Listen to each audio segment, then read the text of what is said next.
이번에도 다시 만났습니다. 최종 예선 그리고 2차 예선에서 정말 여러 차례 만났던 대한민국 대표팀과 중국 대표팀이 이번에는 2026 북중미 월드컵 2차 예선에서 만났습니다.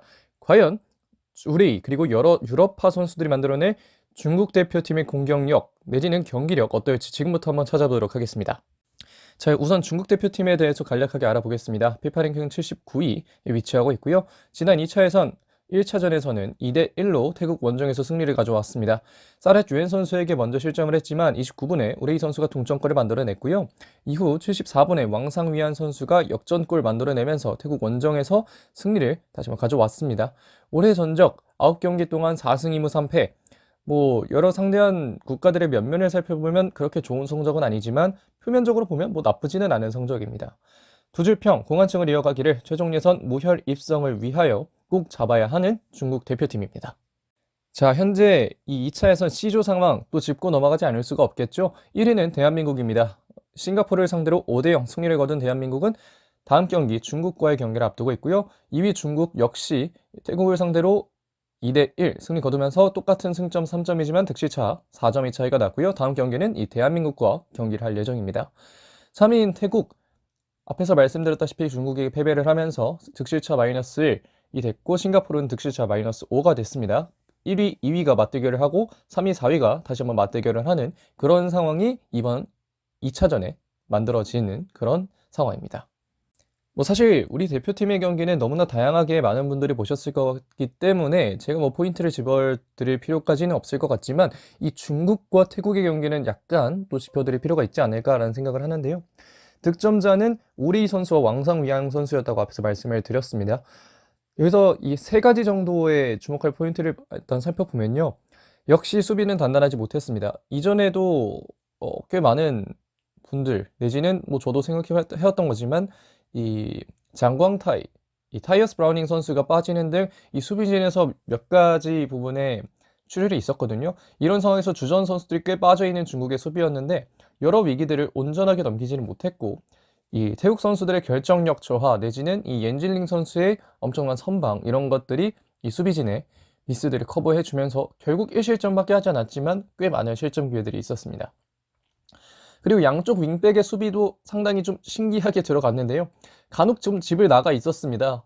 리커버리가 온전하게 되지 않는 모습들이 있었고 물론 이거 공격적으로 플레이하기 때문에 그랬을 수도 있지만 어쨌든 그런 모습들이 있었고 그렇기 때문에 양측 스토퍼와 사이 공간이 비는 문제 그런 이 공간들을 간혹 이제 중앙 미드필더들이 메워주기 위해 내려오기도 하지만 언제까지나 그럴 수는 없는 문제이기 때문에 이런 상황에서 측면을 공략했다가 중앙에 내려오면 또 중앙으로 넘어가고 이런 방식으로 공략을 한다면 중국의 수비는 오히려 좀 더 쉽게 풀릴 수도 있지 않을까 생각을 하고 있습니다.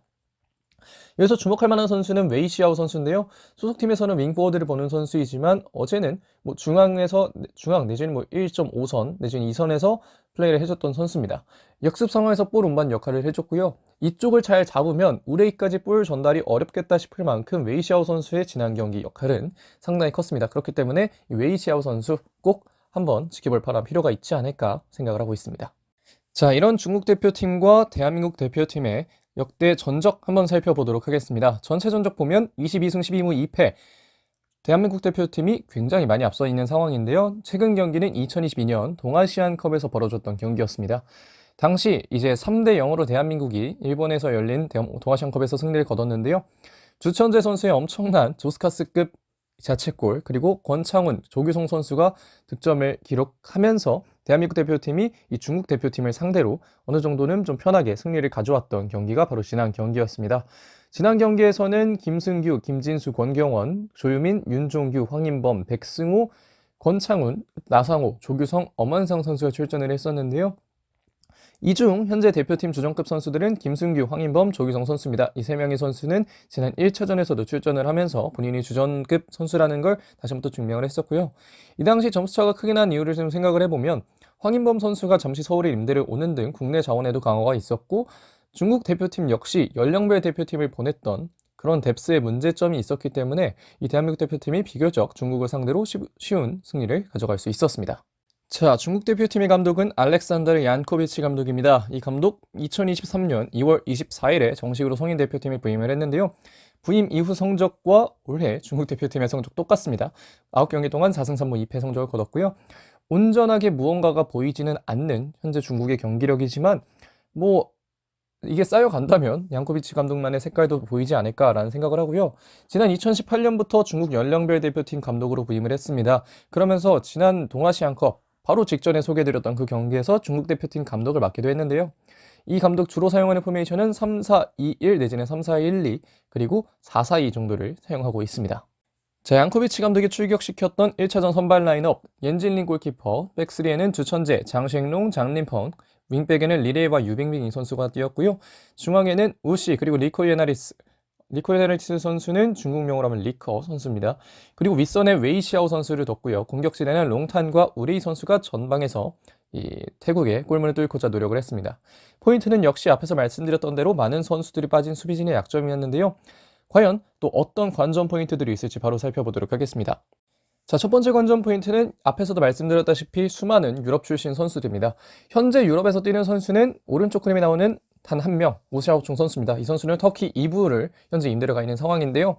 하지만 기화 선수를 제외한 여러 선수들이 유럽 경험자들입니다. 유럽에서 유스 생활을 했거나 아니면 이 중국 슈퍼리그에서 바로 유럽에 직행한 선수들인데요.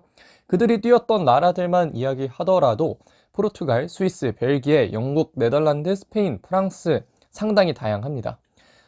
이 나라들이 기본적으로 갖고 있는 리그들이 굉장히 많은 주목을 받고 있고 이런 상황에서 또 많은 선수들, 또 좋은 선수들이 많이 갔다는 사실이 있는 만큼 뭐 무시할 만한 나라들은 아니다라고 얘기를 할 수 있겠는데요. 이 선수들이 뛰었던 팀들도 유명하지 않은 것도 아닙니다. 특히 이 윙포워드에 있는 링리앙민 선수나 뭐 다른 여러 선수들 그리고 우레이 선수들까지 활약 여하에 관계없이 상당히 또 좋은 클럽들에서 많이 뛰었기 때문에 이 선수들이 보여줄 경기력도 상당히 기대가 되지만 역시 유럽화는 우리 대한민국 선수들도 많이 있는 만큼 그런 점들이 아주 크게 뭐 드러나지는 않을 것이다 라고 좀 얘기를 하고 싶습니다. 자, 두 번째 관전 포인트는 아시아 챔피언스 리그에서의 만남입니다. 중국 클럽 중 2개 클럽이 올해 대한민국의 클럽들과 경기를 펼쳤는데요. 인천 유나이티드와 산동 타이산 그리고 포항 스틸러스와 오한 산전이었습니다. 올해에는 대한민국의 클럽들이 다소 밀리고 있는 상황입니다. 포항은 1승을 거뒀지만 인천이 2패를 거두면서 1승 2패로 다소 밀리고 있는데요. 이번에 출전하는 선수들 내지는 명단에 포함된 선수들 중 우한과 산둥 소속 선수들은 다음과 같습니다. 유디엔즈 골키퍼 웨이샤오, 시에펑페이, 산둥에는 류양, 류빙빙, 챔프 선수가 출전을 했고요. 다만 올해 아시아 챔피언스리그에서 만난 한국 선수는 명단에 없습니다. 그렇기 때문에 사실상 누구세요 느낌이고 앞으로 있을 이 중국과의 경기에서도 이런 것들이 뭐 큰 영향을 주진 않겠지만 이 선수들이 한국 축구를 약간은 경험했다는 점에서 이런 점들 또 무시하고 지나갈 만한 요소는 아니다라는 얘기를 좀 드리고 싶습니다. 자, 마지막 관전 포인트는 그래도 높은 승률입니다. 앞에서 봤던 두 가지 관전 포인트 역시 그러나 우리가 앞서 있다라는 거였는데요. 전체 승률은 61%입니다. 무승부가 좀 있어서 뭐 예상보다 이 퍼센테이지가 그렇게 높지는 않은데요. 지난 패배들을 간략히 살펴보면 2017년 슈틸리케오가 2018년 월드컵 최종 예선에서 패배를 거뒀고 2010년 허정무호는 동아시안컵에서 패배를 했습니다. 이 슈틸리케오가 패배했던 건 뭐 참사라고 또 불릴 만큼 또 상당히 또 충격이 컸고 그만큼 전력차가 큰데요. 이 격차를 꾸준히 이어나갈 필요가 있지만 이 지난 두 번의 패배에서 배울 점들은 또 배워줘야 한다라는 얘기를 드리고 싶습니다. 가장 크게 조심할 것은 역시 장린펑 선수를 필두로 한 중국의 거친 수비인데요. 특히 중국 원정이라는 점에서 더욱더 부상을 조심해줘야 되는 이 대한민국 대표팀 선수들이겠습니다. 자, 여기까지 중국 대표팀에 대해서 간략하게 살펴봤습니다. 사실 이 중국 대표팀이나 뭐 앞에서 영상을 만들었던 이 싱가포르 대표팀이나 이 대한민국 대표팀의 비견에서는 사실 뭐 그렇게 전력이 뛰어난 팀이 아니고 대한민국 대표팀이 승리할 거라고 너무나 당연하게 예상할 수 있는 그런 상대 팀들입니다. 하지만 그럼에도 제가 영상을 만드는 이유는 이 경기를 볼 때 조금 더 해상도 높게 경기를 보실 수 있으면 좋겠다라는 마음도 함께 있고 그리고 저 역시 이 영상을 만듦으로 인해서 조금 더 이 각 팀들의 관심을 가지고 좀 더 해상도 높게 경기를 볼 수가 있습니다. 그렇기 때문에 이 많은 분들 제 영상 보시고 또 중국과의 경기를 조금 더 재미있게 보실 수 있다면 너무나 좋을 것 같고요. 이번 영상 여기까지 하겠습니다. 고맙습니다.